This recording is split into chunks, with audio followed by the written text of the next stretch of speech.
পোর্টের সার্ভিসটাকে টার্নওভার 1.5 এর মধ্যে নিয়ে আসা, ইনক্লুসিভ আমরা যেন একটা বিজেপি ইউনিভার্সিটি চালাতে পারি।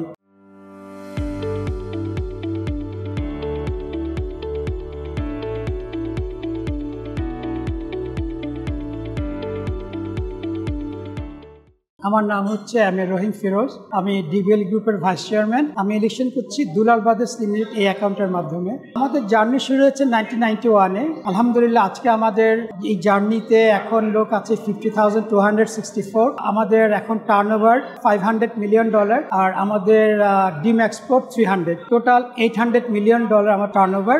এখন যেটা হচ্ছে ইলেকশন এখন আমাদের 31-এ হচ্ছে। আমাদের মেইন এজেন্ডার মধ্যে 2-3টা আমরা বেশি ফোকাস করছি।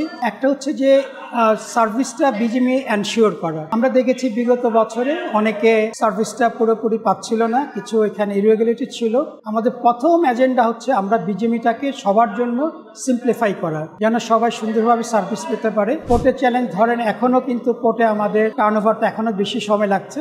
আমাদের সেকেন্ড প্রায়োরিটি হচ্ছে আমার দিক থেকে সেটা হচ্ছে পোর্টের সার্ভিসটাকে টার্নওভার 1.5 এর মধ্যে নিয়ে আসা। আরেকটা হচ্ছে যে অটোমেশন। আমরা এখন যে বন্ডের যে প্রবলেম, এটা আপনারা অনেকদিন থেকে সবাই বলে থাকে, বন্ডটা কিন্তু এখনও ম্যানুয়ালি হচ্ছে।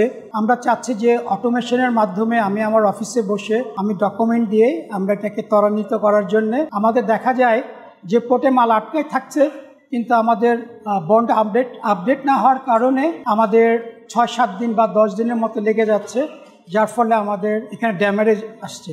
আরেকটা হচ্ছে যে আপনারা দেখেছেন আমাদের বিজিএমই যে ইউনিভার্সিটিটা, সেটা কিন্তু আগে ছিল যারা বোর্ডে থাকবে তাদের প্রেসিডেন্ট এবং তাদের বোর্ড মেম্বারে এখানে সদস্য হবেন, কিন্তু ভেরি মাচ আনফর্চুনেট এখন আমাদের আগের পরিষদে যারা ছিলেন তারা এখন পার্মানেন্টলি এটা পার্সোনাল প্রপার্টির মতো হয়ে গেছে। এটা আমাদের আরেকটা বড় এজেন্ডা, এটা আমরা আমাদের মেম্বারদের কাছে ফিরিয়ে দিতে চাচ্ছি, যেন সবাই আমরা ইনক্লুসিভ আমরা যেন একটা বিজেপি ইউনিভার্সিটি চালাতে পারি। পরিশেষে বলবো আমাদের ফোরামের আপনারা আগেও দেখেছেন সেই সিনা ভাই, আনিস ভাই, পারভেজ ভাই, ডক্টর রুবানা হক, আমরা যখনই আমরা আমাদের বিজেপিতে আসছি আমরা চেষ্টা করেছি যে স্বচ্ছতা এখানে আনার জন্যে। আমরা আগেও চেষ্টা করেছি, তবে এবার যে চ্যালেঞ্জগুলি দেখতে পাচ্ছেন যে বৈদেশিক যে ট্রাম্প প্রশাসন থেকে যে প্রেশারটা আসছে, এটাকে আমরা চেষ্টা করব এটাকে খুব ভালোভাবে অ্যাড্রেস করে সহনীয় পর্যায়ে আমরা যেন আসতে পারি। তো ফোরাম 1 থেকে 35, আমার ব্যালট নাম্বার 10, সবাই কাছে দোয়া চাইবো আর ফোরামকে ভোট দিবেন।